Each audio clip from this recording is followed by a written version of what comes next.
você chega, por exemplo, e você entender que o reino é suficiente, que o reino ele tem um rei, que o reino ele tem uma lei, que o reino ele tem um governo estabelecido, ele tem uma mensagem, ele tem cidadãos pelos quais foram convidados a participar e proclamar, voltando mais aqui no que eu falei, a igreja ela não é o reino, ela é a participante do reino e proclamadora dela.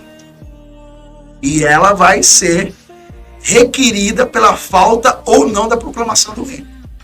E a maior tarefa da igreja é a proclamação do reino. E você vai ver, por exemplo, essa questão de ser completo nele, você vai ver Filipenses capítulo 4. Filipenses capítulo 4, por exemplo, se você pega lá o versículo 13, ele é lindo e maravilhoso. Né? Tudo posso naquele que me fortalece. Você pega esse texto, poxa, é excepcional. Tudo posso nele. Tudo eu consigo nele. Mas, rapaz, tem uma experiência antes, uma maturidade antes, tem uma vida antes. Paulo ele só pôde concluir, chegar a essa conclusão, porque ele viveu isso aqui, Marcelo. Olha aí, eu posso ler com certeza, né? Ele diz assim: alegrei-me sobremaneira no Senhor, porque agora uma vez mais renovastes o meu favor ao vosso cuidado, o qual também já tinha antes, mas me faltava oportunidade. Digo isso, olha que interessante isso aqui para mim. Isso aqui me mata em Paulo. Essa expressão de novo. Né? Digo isso não por causa da pobreza, porque aprendi a viver contente em toda e qualquer situação. Aí ele vai te dizendo: você está humilhado, como também você está honrado, em tudo e em todas as circunstâncias já tenho experiência, tanto na fartura como na fome, assim na abundância como na escassez. Tudo posso naquele que me fortalece. Cara, por que Paulo pode tudo naquele que me fortalece? Porque ele aprendeu. Ele aprendeu no meio da escassez e aprendeu na fartura. Então ele pode porque ele aprendeu, ele teve ele adquiriu maturidade. E o que me chama a atenção, não vício de linguagem, essa expressão, Marcelo, mas o que me chama a atenção em Paulo é que ele diz assim, no versículo 11, aprendi a viver contente em toda e qualquer situação. Então eu aprendi a viver contente, eu aprendi a viver completo, porque eu sei que não é a fartura e nem a pobreza que me completa. É Ele que me fortalece, que me completa. Então, Marcelo, quando eu entendo que eu faço parte de um reino e que esse reino me completa em toda e qualquer situação, para que a crise, cara? Eu costumo dizer, e essa frase surgiu uma conversa minha com a minha esposa, e a minha esposa me ensina muito, que hoje, não sendo raso, Marcelo, nisso, claro que não, porque existem inúmeras razões pelas quais as pessoas hoje sofrem, passam por crise, mas uma vez, certa feita, conversando com a minha esposa, eu falei com ela assim: amor, eu acredito que a base de toda a crise do ser humano está em ele não entender quem ele é em Cristo.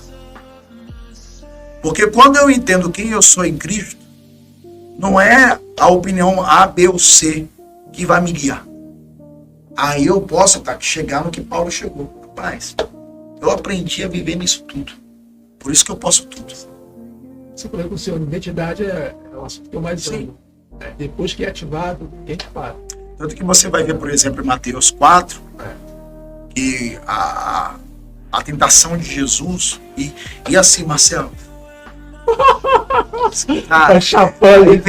vem, que eu falo com o pessoal da igreja, né? Vem a veia profética, né? Vem a veia profética. Você vê assim, hoje, se fôssemos nós no deserto sendo tentados por Satanás, nós cairíamos na primeira investida dele. Que a primeira investida de Satanás para Jesus qual foi? Foi a identidade. Se tu és filho de Deus, foi na identidade. Se fosse hoje conosco, claro que eu não posso generalizar. É claro que não. Mas se fosse hoje conosco, nós cairíamos na primeira. Porque hoje o que você vê, Marcelo, infelizmente, no meio dos nossos arraiais, entre nós, e eu me incluo também, hoje o que a gente vê é essa questão da identidade. E você vai ver isso no Evangelho de João. Porque no Evangelho de João, capítulo 1, versículo 12, você vai ver: a todos quanto deram-lhes o poder de serem feitos filhos de Deus, aos quais não nasceram nem da carne, nem do sangue, nem da vontade do varão, mas da vontade de Deus Pai. Então, primeiro você está lidando com um reino, com a realidade de um reino. Um reino que gera filhos, e esses filhos têm uma identidade porque ele tem um rei. Só que ele não é só um rei, ele é um pai. É um pai que sabe das suas necessidades. Então, para mim, ao meu ver, voltando para isso, né, as escrituras ela têm como centro o reino, o estabelecimento do reino. Não que Jesus não seja, sim, porque todo reino precisa de um rei. E o rei, ele é o reino.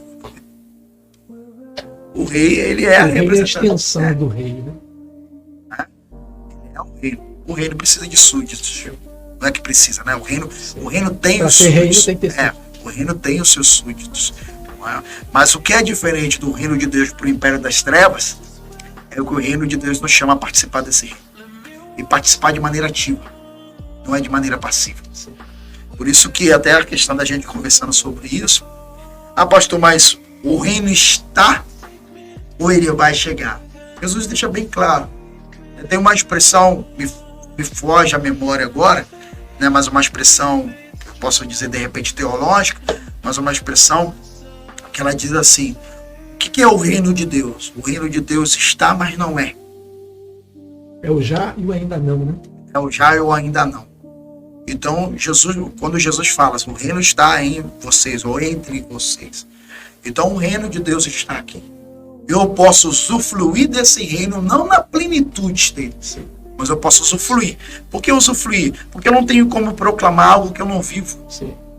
Se eu for chamado para proclamar o reino, eu tenho que viver o reino.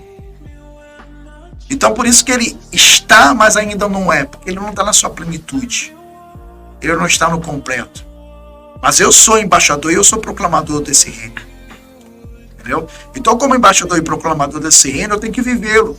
Aí entra aquela questão que você falou, né? Eu não estou sendo testemunha, eu sou testemunha de Cristo. E esse viver não é nem naquele sentido de uma obrigação. Porque o reino ele é vivido assim: eu recebo o reino, é o chamado, as 3 bases do reino: eu recebo o reino, regozijo com esse reino, compartilho. Eu não posso receber e dar sem desfrutar dele. Eu não posso receber e desfrutar sem compartilhar. Eu não posso desfrutar sem receber e compartilhar. Se eu desfruto e compartilho sem receber, não é a sã doutrina, não é o reino. Pode ser um outro reino, mas não o reino dele. Então, de uma forma bem temática assim, então, em primeiro lugar, o Senhor ele traça ali como se fosse uma linha, né? Em primeiro lugar, eu preciso... mas por que eu não vivo? Se o reino não é comida nem bebida, então o reino não é nada tangível, não é nada palpável, não é algo que passa, não é algo produzido por essa terra e nem produzido por homens. Por isso que não é reino de 2 homens, é o reino de 2 céus no meio 2 homens. Como eu falei, é o reino em Cristo, é o reino não uma pessoa, e Jesus ao morrer, ele libera esse reino para os seus. E então ele reina, é por isso que eu falo, o reino está entre, porque o reino estava em Cristo. Nicodemos, o reino está na tua face, você não está vendo, porque você não nasceu de novo. Tá, mas então como eu faço para não somente ver, mas para entrar? Não, primeiro você precisa ver. O entrar vem só depois, porque aí é o estabelecimento literalmente do reino de Cristo na terra. Aí você vê ali, por exemplo, o discurso de Nicodemos. Sim.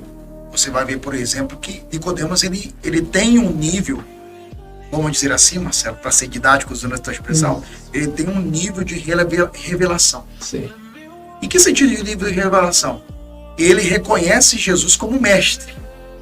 Por isso que para mim o que chama também a atenção ali é que Jesus fala primeiro: você precisa ver. Você precisa me reconhecer além de mestre. Aí vem a questão, aprofundando mais um pouco, né? O diálogo, por exemplo, de Jesus com o jovem rico. O de Jesus com o jovem rico. O jovem rico chega ali: o que eu farei para entrar para a vida eterna? O que farei para herdar a vida eterna? Você vê essa questão do estabelecimento do reino. Cara, você não tem que fazer nada, você só tem que me reconhecer. Porque o que eu acho interessante quando eu quero falar de Nicodemos, quando o jovem chega até ele. Eu gosto de Nicodemos, cara, a gente tem que voltar para lá. Estreitou para o Senhor. O jovem chega até ele, com a mesma proposta, ou a proposta oposta de Pedro. Porque Pedro diz assim, eu não tenho nem prata, não tenho ouro. O jovem chega com toda a sua riqueza, cheio de prata, cheio de ouro. E só uma palhinha aqui, interessante, porque Judas não traiu Jesus por 30 moedas. Então, Judas vendeu Jesus por 30 moedas, mas traiu com um beijo. Mas depois a gente volta lá. Tem umas coisas legais de falar de Judas. Então, assim, o jovem fala assim, bom mestre, o que tenho que fazer eu? Olha essa expressão dele. O que tenho que fazer eu para ter a vida eterna? Ele não diz assim, como eu faço para alcançar a vida eterna, para receber a vida eterna. Como o que tenho que fazer eu para ter a vida eterna? E aí o Senhor falou com ele assim, vai e vende tudo que tem. Não, guarda os mandamentos. É impossível. Tiago diz que é impossível. Ou seja, é impossível para o homem. Até Pedro, uma vez, o Senhor falando sobre salvação, e aí Pedro chega à seguinte conclusão. Pô, mestre, então é difícil pra caramba de alguém ser salvo. E essa aí é a continuidade do texto. Sim, e aí o Senhor diz assim, porque eles criam, né, que só os ricos seriam salvos naquela época. E aí Pedro diz assim, pô, mestre, então é muito difícil ser salvo. Aí diz assim, não é difícil, Pedro, é impossível. Não é difícil, Pedro, é impossível. Mas o que é impossível para o homem é possível para o eterno.